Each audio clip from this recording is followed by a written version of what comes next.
Greetings, Kerbonauts! This is Kerbal Space Program. I'm Bob Fitch, and this is episode number 10 of Project Ares, a real solar system look at an alternate Earth, an Earth from a different reality where Kerbals have made first contact through a wormhole. And at the end of the last episode, I had been testing, well, no, not just testing, I had launched a new space station module on my new Perun launcher, also known as a Thor. This is a super heavy lifter capable of taking up at least 200 to 250 tons, but I have not had a chance to really test out its full capabilities yet.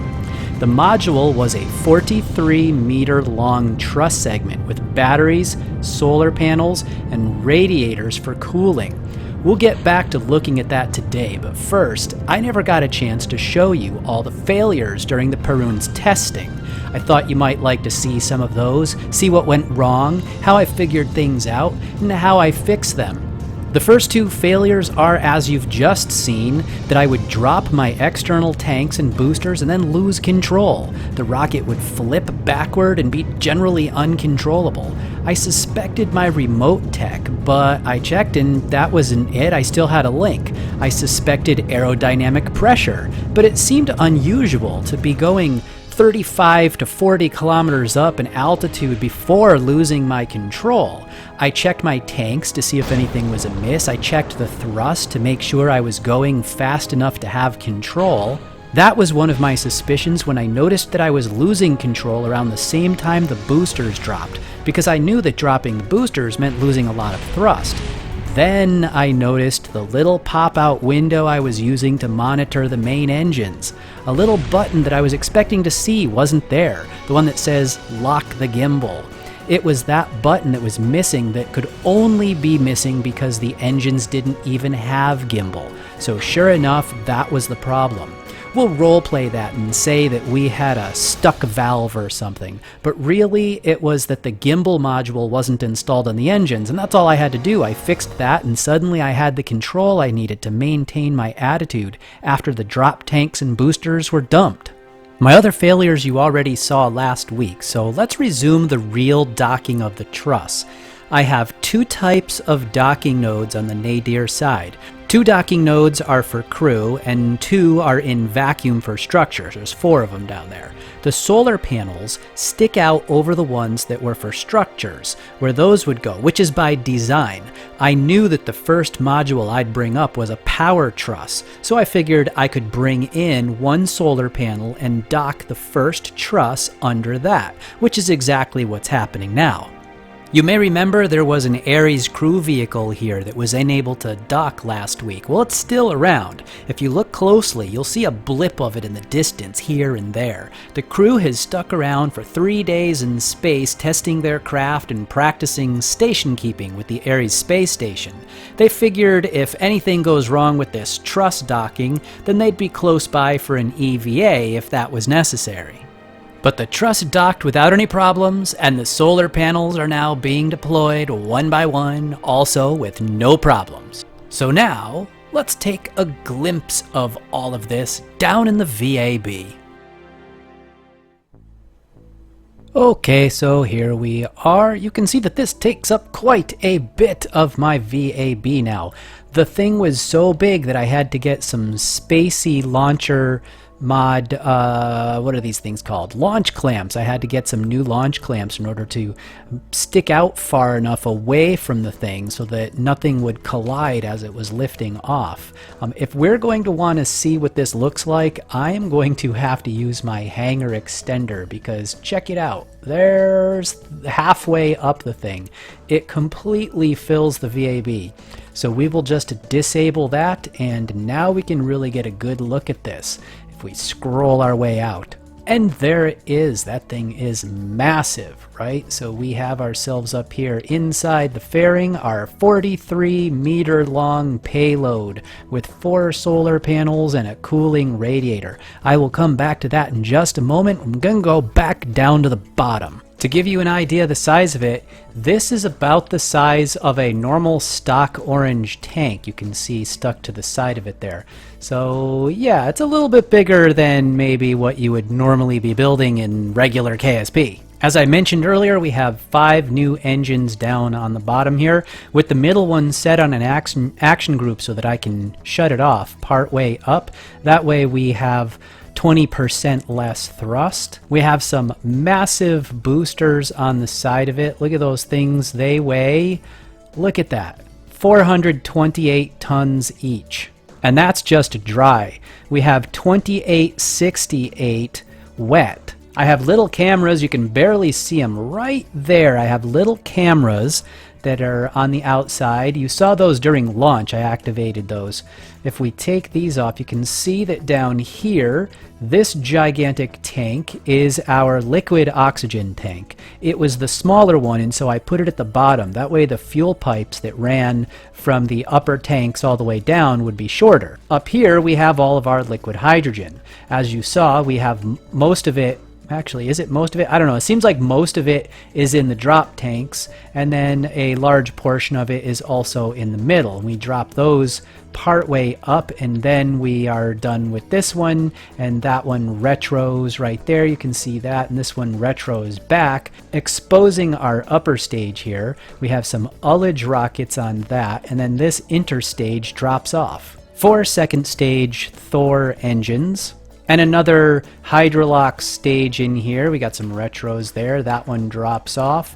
It goes along with this as well. And then we have our extendable nozzle engine for the very top stage. You've seen this kind of thing before, where we have the truss segment with the RCS, and we have the interstage here that keeps it all together. This part has the liquid oxygen, this one has the liquid hydrogen, and all together those sit right underneath our instrument unit, which is right there. And then we have this massive, check out this, 32,000 kilogram fairing adapter.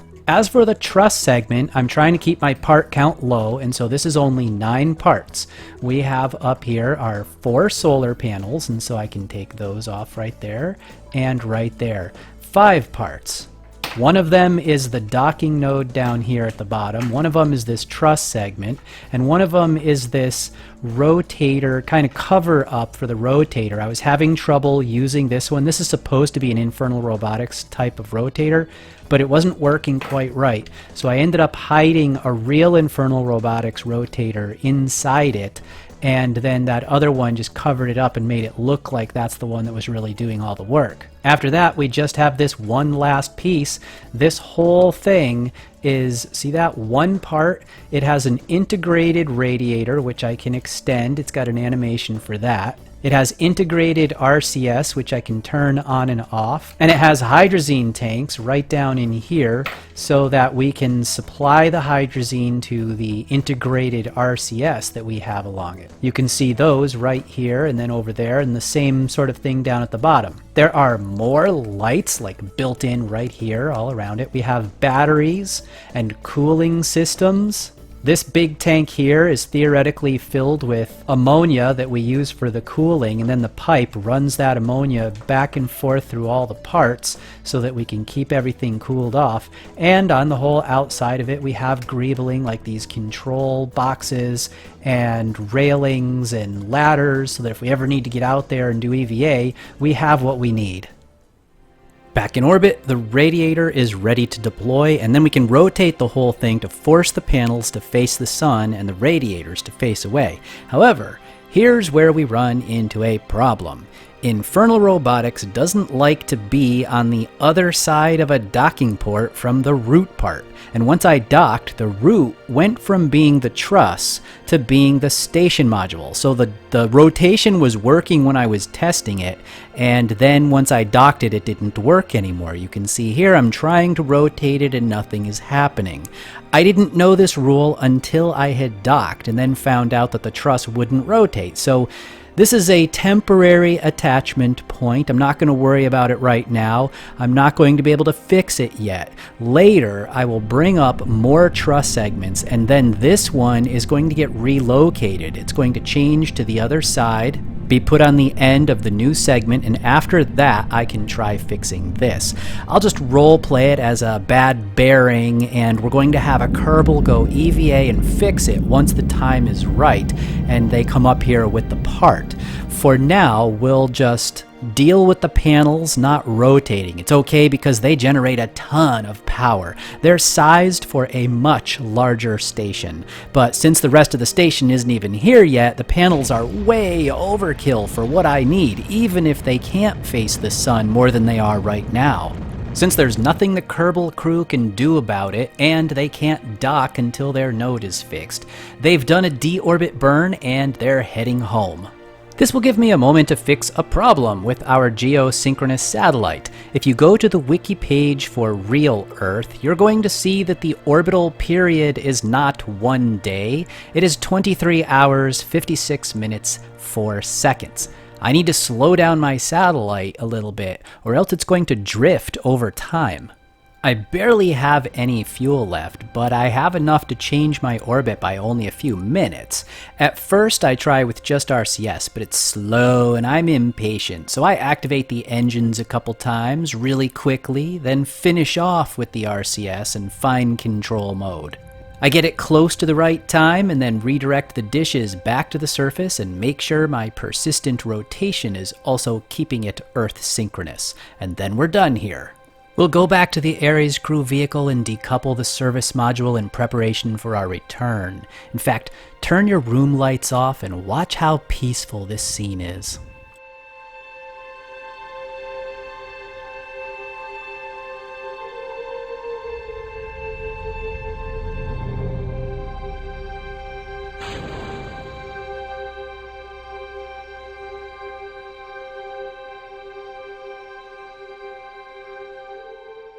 It just makes you want to be up there, doesn't it?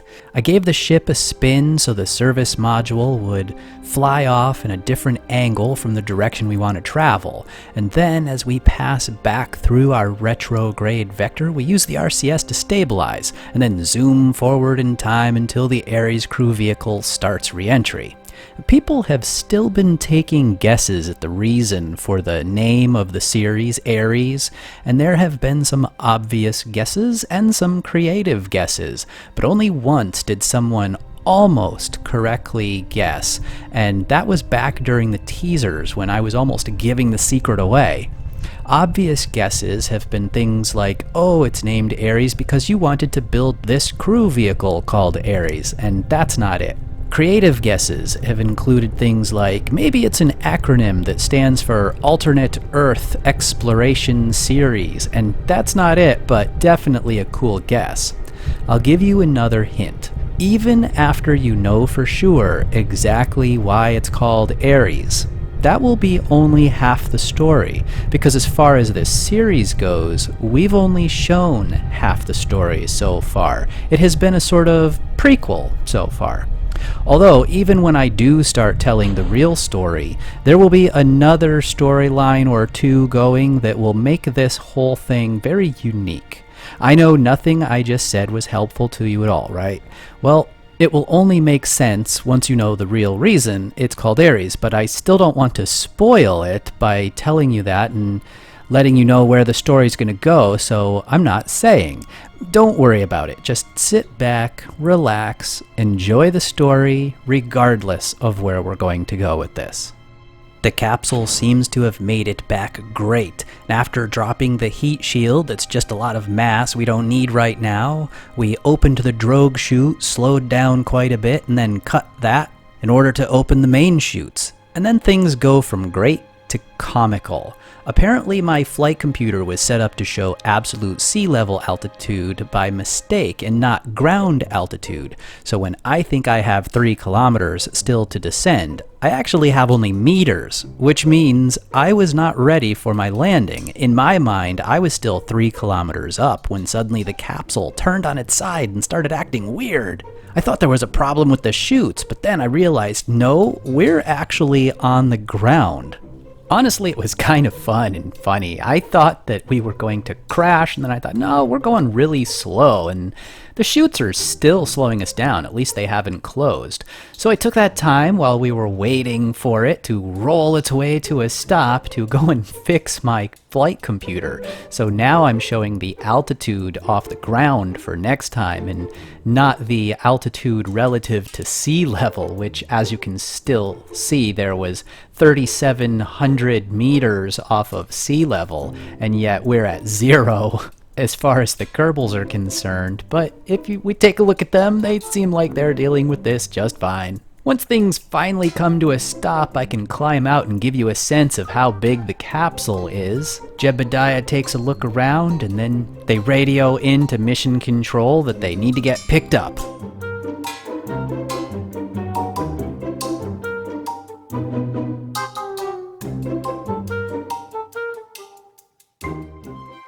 Once again, we are rolling forward in time now to August 26th, 1950, getting that launch center to come under the space station's orbit. We're going up to the Ares station one more time. We have the Perun launcher on the pad, and here it goes. We're launching. Listen to those engines roar.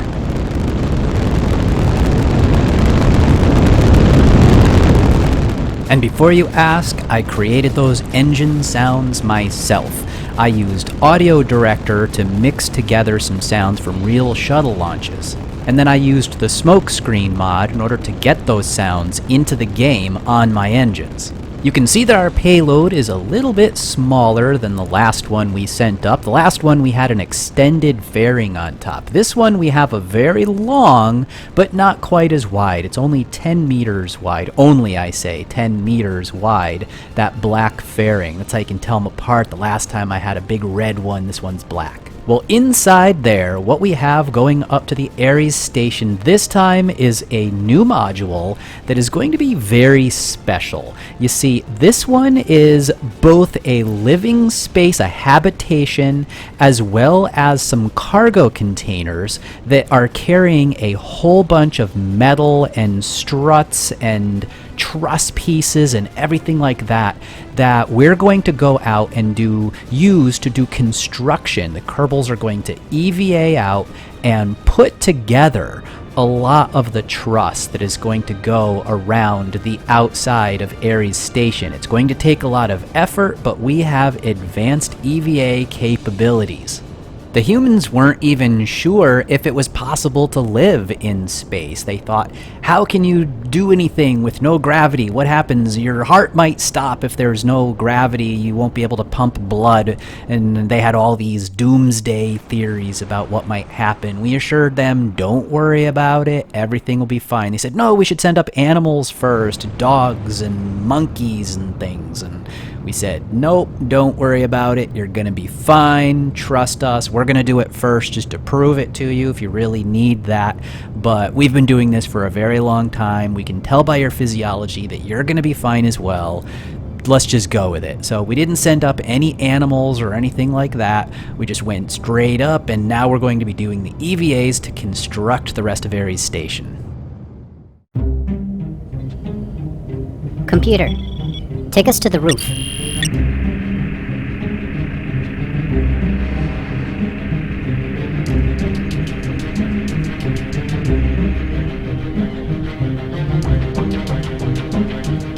Give me an update on all the project statuses.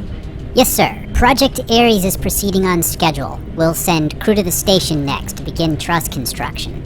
Flights to Mars and Venus are going into the planning stages now, and the mooncraft designs are almost complete. We're starting a new project called Project New Blood. We'll be bringing in the 10 most promising high school students from around the world, and we'll mentor them now and as they go through college to become this planet's next great scientists. All of their profiles are available on the hub, but this is the most gifted of them all. We should keep a close eye on him.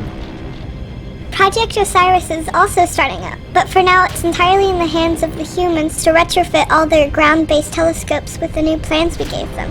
Okay, let's meet again next week and review their progress. Meeting adjourned.